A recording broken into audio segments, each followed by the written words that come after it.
It's Thursday. And I'm not feeling well, which is why I sound stuffy. You sound beautiful. Thanks. That's a lie, but okay. Also, I feel like it's shorter till Christmas, and I'm feeling stressed out because Thanksgiving was late, and now it's go time. It is go time. That's the whole point. It's 20 days till Christmas. Yeah, and as soon as our anniversary hits, it's like Christmas is in a blink. So that's 3 days. Then it's 17 days till Christmas. Well, you're mathing well today. I am. I'm trying. So How many years for our anniversary? What's our anniversary at? 25 years. Yeah. Did you know what 25 years is? It's silver. Yeah. Silver anniversary. Sort of like Silver Bells. Yes, the title of this podcast. Imagine that. You're so creative. Absolutely. It has been a crazy week. We have been running all week. It is our first night at home all week. Which is probably why I'm sick. I feel like I pushed myself way too hard the last few days. Absolutely. We even canceled our life group tonight because we have Sickie over here. I know. It's so sad because I miss everybody. Yes. But 2 weeks. We'll be back at that. And we get to do the Living Nativity this weekend. So that'll be fun, which we haven't done in years. In Buffalo, there used to be multiple churches that had like a living nativity with live animals and told the story of Jesus' birth and everything, the Christmas story. And then COVID hit and they were all gone. When I was little, there was also the church that did a Christmas pageant with animals on stage too, which was pretty cool. Oh.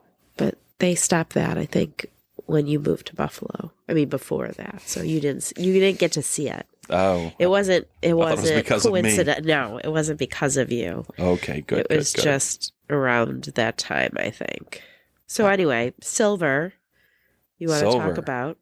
So it's funny. I did look into that because it is our silver anniversary, and I was thinking about that. And it actually dates back to medieval Germany. Uh-huh. And the husband would give the wife a silver wreath, one of those things, kind of like you think about the Olympics, the little things they put in their hair, but, silver wreath, a little tiara to symbolize that. So am I going to get tiara on Sunday? Absolutely. A Burger King crown. Well, I don't think it's gold. It's better than paper. Silver. What but anniversary? It's better. What anniversary is paper? 1? 5? Something like that. It's one of those real early ones. One of those real early ones. So that's when you should have got me that. So not this time. I've earned silver. Yeah. But that whole silver anniversary thing, it says it symbolizes the strength and endurance of a couple's love and commitment to each other, as well as growth and changes they have experienced together over the years. It's also a time of reflection and appreciation of the past, as well as looking forward to continued growth and happiness in the future, which is true. I mean, we have definitely grown and changed in 25 years. Some good ways and some that growing thing, some not so good ways. That's why we have Peloton, to get rid of that part. But, you're not... We have to use it. Yeah. We had to be home to use the Peloton. But anyway, it really is. Like, you do grow and you change and everything, thankfully, because I wasn't a very great person back then. Yeah. I was actually listening to something today on change, and it was talking about how you expect someone to change or think of how your partner changes, and that we should want us to change with Christ and change into an image as a disciple of Jesus. Mm-hmm. But we shouldn't want each other to change. Like, we are made by Jesus uniquely, mm-hmm. and he has unique giftings for us. So we shouldn't want who we are to change. But we should want our likeness to change more into Jesus. I thought that was interesting. That's actually a lot of like what we talk about in premarital, where it's, the husband and the wife and the helpmate and stuff like that. And you're really, our unique giftings and the way that we're made and designed by God, it complements one another. It works together. And I think in us, that's something that we have definitely in the last few years come into, where it is like you have your strong points and I have mine, and we really do. In the thing the one lacks, for the most part, the other one is really strong in. Like puzzle pieces. Yeah. If you liked puzzles, that would be great. Great Well, I analogy. mean, it envisions, it's a good visual in my head, because I think when someone says we're total opposites, that's sort of a negative, like, oh, what you want is different from what I want. But if you think of a puzzle, those pieces have to interlock to work together to make a picture. And I like that image. Absolutely. Or it's like holding hands and stuff like that. When you take someone's hand, if you take the same hand, which is the same as yours, it's hard. But if you take the opposite hand, like if you shake hands or if you're holding hands with your Oh, spouse you mean or the something right like and the left? I was going to say Yeah. our hands look pretty similar, so I wasn't getting that. Well, you have red and green nail polish. So no, they do not look similar today. I like the puzzle piece analogy better, but that's okay. See, we're Okay. different. We are definitely different. That is for sure. But you know, the whole silver thing, that's all great, and silver's great, but it tarnishes. All those metals will tarnish in time. And that's the same with marriages and relationships. If we don't polish them, if we don't work at them, if we don't do those things, they just kind of get dull. Oh, look at that analogy. And I did look up tarnish because, you know, I do put a little bit of effort into this. The definition is to grow dull or discolored, to lose luster. Can also mean a stain or a blemish. And I mean, I think that lose luster one, I think that's the best. Like, if we're not working at our marriage, it's not as appealing as it was. It's not like, oh, look at my wife, or look at my husband, or wow, aren't they amazing? Or I really like them, or whatever. We're just kind of like, oh, okay. And as that happens, you know, with the metals and stuff like that, the tarnish, it's air. Air can do it. Yeah, so that sort of reminds me of the whole, like, people don't want to make a decision, and then they say, well, no decision is a decision. So it's like the tarnish that you're talking about, it can just sit there and do nothing. So if you're not working at it, you're going to tarnish by doing nothing. Absolutely. And there's so many outside influences today, you know, like I said, with the metals, with silver, with even platinum, any of that kind of stuff. It's air and dirt. It's just things in the environment around it. And with us, I mean, we don't have to look very far. We can turn on the TV and we see that, you know, it's not like it was 25, 30, 50 years ago. It's not the same. The stuff we see on TV is not what it used to be. No. There's no in fact, wholesome. I was looking up, like, 25-year anniversary, and it had given some of those, like, the year, like, what happened this year? Well, how much was gas on this day? What were TV shows? And it's funny because, like, just in those 25 years, it's so different. I mean, that was 1999. That Y2K. Oh yeah, everybody was afraid The that world was going to come to an end because the computer wasn't computers smart enough to change to the next gonna day. change What will we dates. do? That was They had crazy. Made me a lot of money, but it was crazy. I was gonna say they hired people to like secure that. Absolutely. That's There's a lot of crazy. money that was made on that craziness, but it was, and I mean, it was a new millennia. Yeah. I mean, it was just all these things, but so many things have changed since then. I mean, And social media. There It was no wasn't social media. Exactly. You know, cell phones. We had cell phones, but they were flip phones. There was no iPhone. There was none of that. You didn't have the internet in your pocket. If you had the internet at home, it was still dial up. Right, And you you had had to wait for anything. Work at it. Yeah, it wasn't. get We didn't there. have it all in our pocket like we do today. So I mean, that's a huge change. Movies, same thing. All the movies have changed. Just look at the ads. If you're in your car driving around, look at the stuff you just see plastered on the billboards around. You know, you've got people half naked. You've got way more alcohol commercials and stuff like that. You've just got weird stuff. Well, even the billboards themselves. So, like, back then, a person would have to go up and actually change a billboard with a whole new sign. Mhm. But now it's electronic, so things are just coming at you, like Yep. constant. And the amount of information that's being thrown at us is so much more. Yeah, I it's mean, like I definitely overload. think that we should at another time talk about um like slowing down, but that's a topic for another day. I just think that all of that leads to what you're talking about, tarnishing, and just your environment, and the environment, whether we choose to or that's thrown at us, will tarnish us. Absolutely. And now that, we have all that information, we have all those things, we have all these new ideas, especially like marriage, that there's just all these new ideas that, oh, wait a minute, well, I didn't like it like that, so we're going to do it like this. Oh, it doesn't need to be two people. It certainly doesn't need to be a man and a woman. Oh, you don't have to get married. You can just be in a relationship. You can have children. You can, you know what? It didn't work. I didn't like that. Well, I'll just go on to the next one and we'll just have this big blended family, which ends up being like 15 families that just don't interact. And it's impossible for these kids to have any kind of normalcy because it's just gone, because we're just like, you know what? I'll do this. I'll do that. Whatever makes us happy and everything. But the interesting thing about that is if you think back to the Old Testament, there was a heck of a lot of sin and sexual sin and just terrible like debauchery and things that were going on. Debauchery. It's a good word. I mean, it's not a good word, but it's sort of fun to say. And we think that that's only now in modern day, but it's not. And what ended up happening was people came back to God and to the truth of the Bible and of the Word and realized, hey, this didn't work, but it's a cycle, right? Then people die off and then it all happens again. And it's sort of like the fashion comes around again, but also people's sin does as well. So absolutely, there's no new sin. We may Right. package it up a new way, shine it up, whatever, but sin is sin. It's always been there, and it doesn't change. When you go to the heart of it, it doesn't change.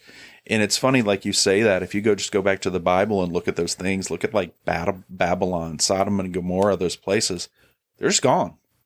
If you want to go New Testament, look at Rome. The Roman Empire ruled the world, the known world. It's gone.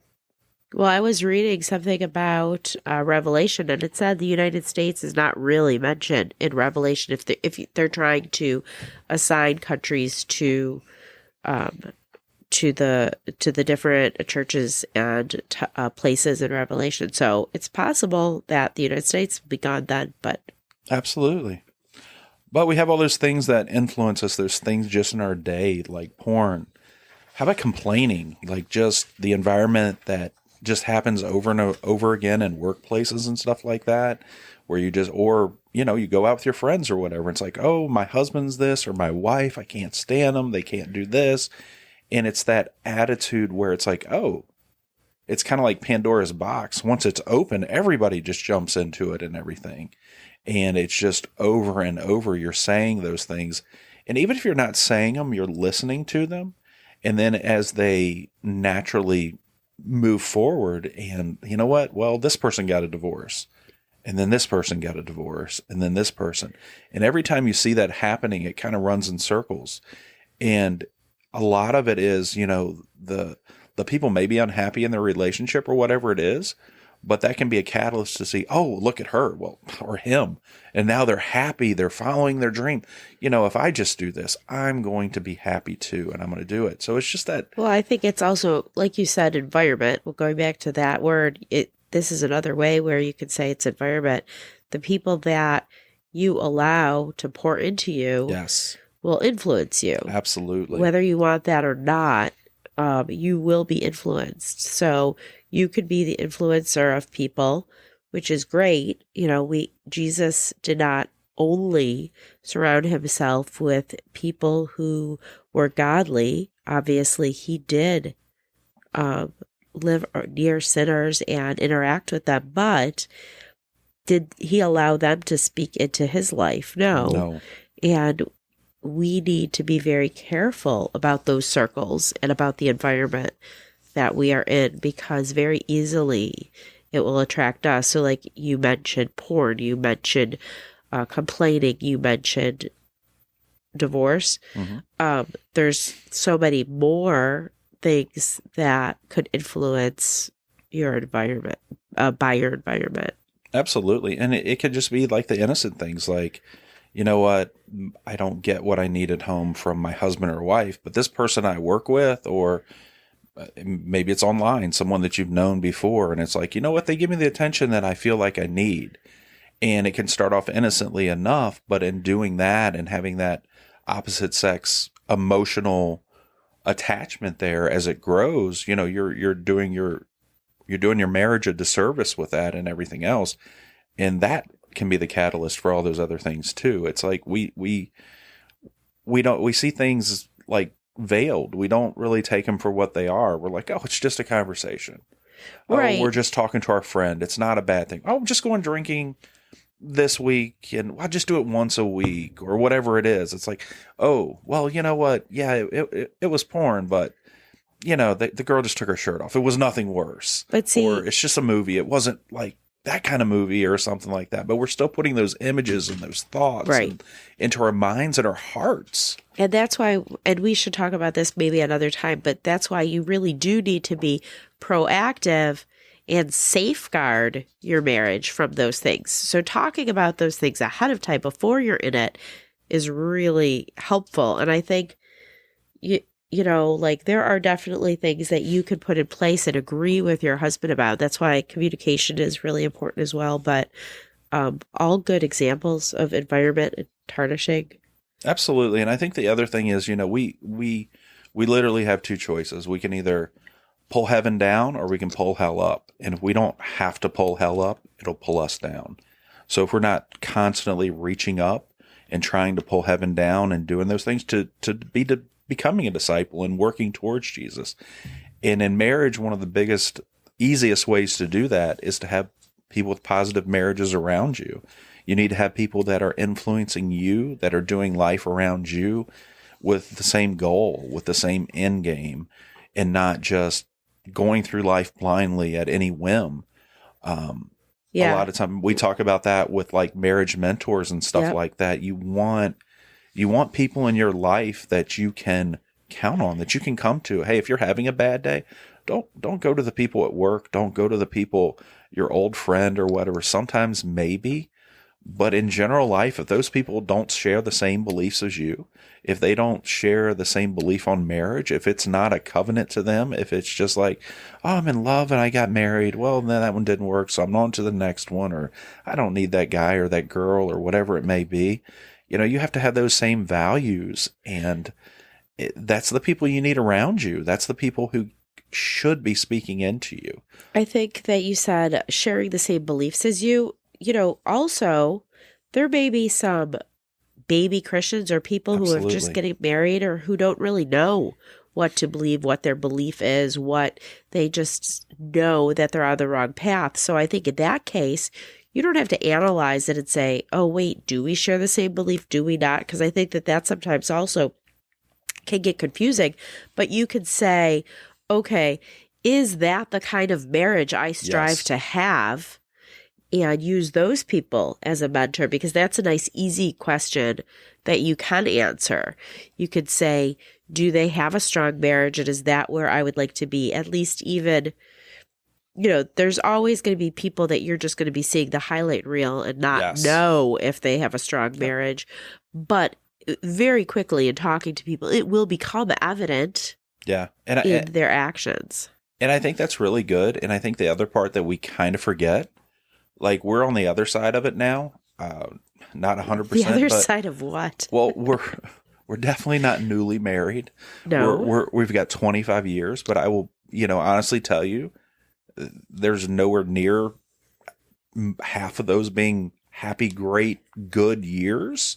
As far as would we have been a good influence on anybody? Absolutely not. So it's not a number that you go by. There can be people who've been married a couple years and man, they are 10 miles ahead of everybody else. Oh, sure. They've got it figured out. They have a positive relationship. They're doing everything right by God's design and everything. There can be people who've been married 50 years who have not a clue, and it's horrible, miserable, and there's everyone in between. So when you're looking for someone who's ahead of you, it doesn't mean, oh, well, they've been married a long time. Right. Absolutely not. You're looking at that couple. You're looking at that family dynamic. You're looking like, if you have kids, listen, raising little kids, that's hard. Yeah. Raising teenagers is hard.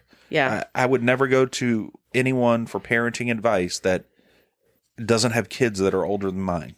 I mean, honestly, Sure, you let's have to go with someone who's been through it. But that's what I was going to Absolutely. say. So, like, I do think there is value in the years that someone's been married. So you just said someone who's married 50 years. That's true, but they definitely should have some wisdom at that Oh, yeah. point. I mean, I do think that it is super positive to find a couple that has been married a long time and is walking toward Jesus. And I think that's the other important part. Are they walking towards Jesus? Yes. Because you know what? There's a lot of people who can be living the American dream. They can have everything on the outside. They can have money. They can have houses. They can be traveling the world doing all this. But when you close that door, they are not happy. They're not following God, and they are living a unfulfilled life, and they're not working together. That puzzle pieces aren't fitting together. Yeah. And so, I mean, you really do need to just look and say, okay, is this where I want to be? Is this where I want to, is this where I'm headed? And not by the world's standard, by God's standard. Is this where we want to be headed? And, it sometimes it can seem like a daunting thing. Just ask them, say, hey, would you like, we'd love to go to dinner with you and just talk. Yeah. Can I pick your brain? I'd love to buy you some coffee. That would be great. Absolutely. And you know what? It doesn't have to be both all the time. It's great to have those couples nights, but it can be guy to guy, Just not wife to wife. Just don't do it the other way. guy to girl. Yeah, that's just you're asking for trouble. And Well, because you don't also want to open your heart up yes, to someone of the opposite sex that's not your spouse. yes, yeah, and I mean that's a huge thing. Like, men and women are different. We see things differently. And I don't care who it is. It can be a woman that is wonderful, has a great godly woman and no ill intention in anything. But the way she is going to see something and the way I am going to see something are going to be different. Right. God made us different. And vice versa. It can be you can take the most godly people husband and wife, they can be two pastors, or whatever they are. They're going to see things differently. Not everything, but there will be those differences.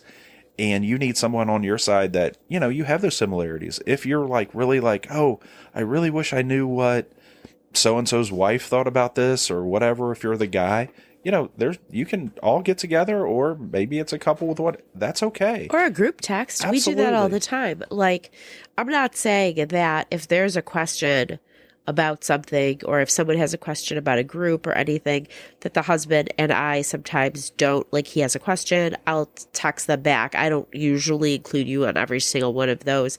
But if you're starting to have a conversation with someone or wanting to ask them a more personal question, have a chat, how many times do you and I add in each other? Always. Almost always. Almost always. So obviously, if there's someone that we know very closely and they messaged you about something, you probably wouldn't just pop me into that. But if it's a conversation that you're having, you usually take it to a group text with both couples.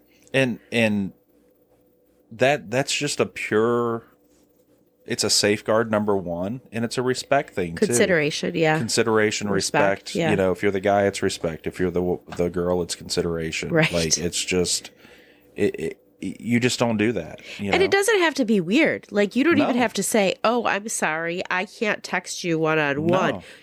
You have done this where you just literally switch the conversation without saying a thing and continue it on.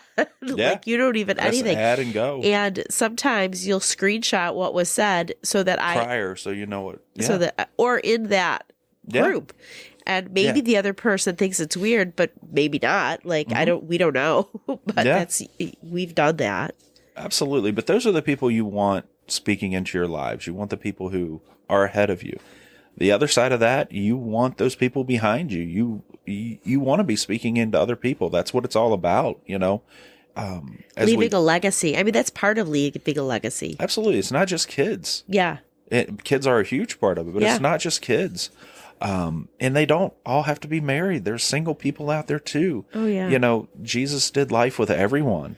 And that's an important part that we kind of forget. Like Kristen said earlier, he did life with sinners. He ate dinner with the tax collectors and things like that. The people that everyone else is like, oh, why? Because they need love too. And we all have those people in our lives that we just need to love on, and we just need to come alongside them and pull them up and bring them along for the ride.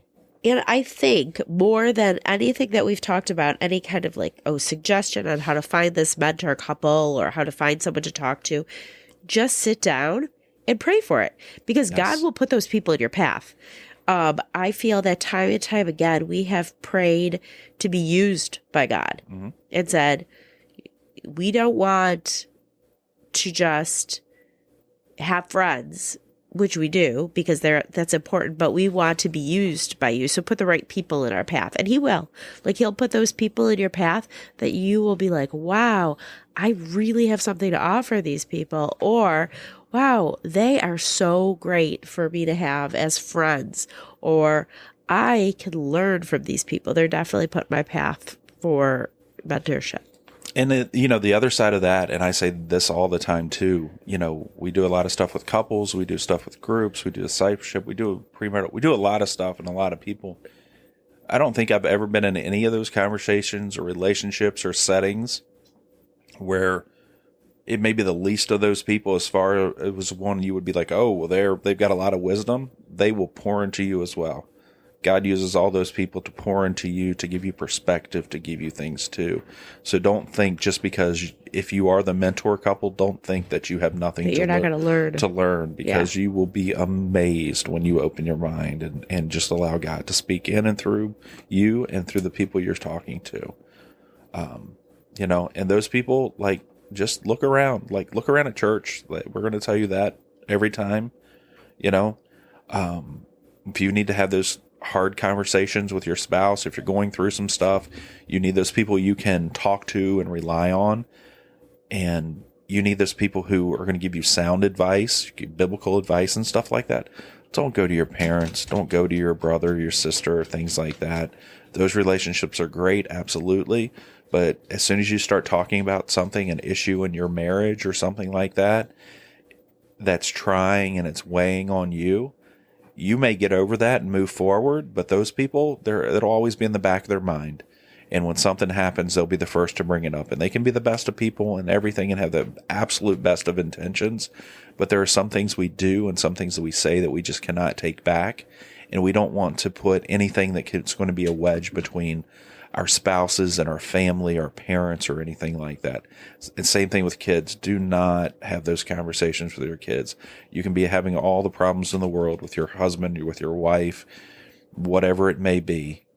If it's physical, if it's some kind of abuse or something like that, get out, get help, take your kids with you, get out of it right now. But if it's not, don't air your grievances in front of your children. Do not bring them into them. They don't want to be in that situation. They're not going to help that situation. It is not a healthy thing to do. Right. Because the other thing is, if you do bring family into as a sounding board or as asking for opinion, you have a very intimate relationship with your spouse that you are privy to all the conversations, the emotions, the forgiveness, the apologies, and they only hear what you tell them. So they are not able to discern the other side of the story all the time, and they will always hold that against that person, whether they want to or not. It's just something that it's going to be too hard to explain and also too personal, I think. So yeah, that's a really good point. Absolutely. Think about these things, work on them. That's about all we got for this week. I will say also, the first step, ask Jesus into your marriage, pray together, and just literally ask him into your marriage. If you're having issues, even if you're not, you may think your marriage is the best thing going. If he's not the center of it, I promise you there's something better there. There's more. He's got a plan for you. He's got a plan for your marriage, for your relationship. And all you have to do is ask him into it, and he will come. Sure, because you can always be working on something. You don't have to always be standing still. Otherwise, you can be tarnished by the air. Absolutely. Turn off the TV, turn off the things, pray together, talk to Jesus together, ask him what your path is, read a devotional, read the Bible together. And that doesn't mean you have to like sit down and read together, though you can. We have friends who read the books that we do together. We do a couple when studies. When you say read together, you mean like literally out loud to each other. Like together. They actually literally will take turns reading to each other. I love that. We can never do that, but it is amazing to hear. Why can we never do that? Because you read. I am such a good reader. You know what? I used to love to read Dr. Seuss books to the kids because you could go really, really fast, and it was so fun. Yeah. Yeah, maybe I'll read a Dr. Seuss. If you can find the Dr. Seuss Bible, we will read that. You're being silly. Okay. But all those things they do, they polish your relationship. They polish your marriage. They polish your heart, your mind, your soul. And so they don't lose luster. So the person that you're there with, the one that you spend the time with, the one you go to bed with is appealing. And you're guarding that and you're making it known to others. Focused on it, yeah. Absolutely. And we can't, marriage just doesn't happen on its own. Happiness does not happen on its own. You have to work at it. But that's about it for this week.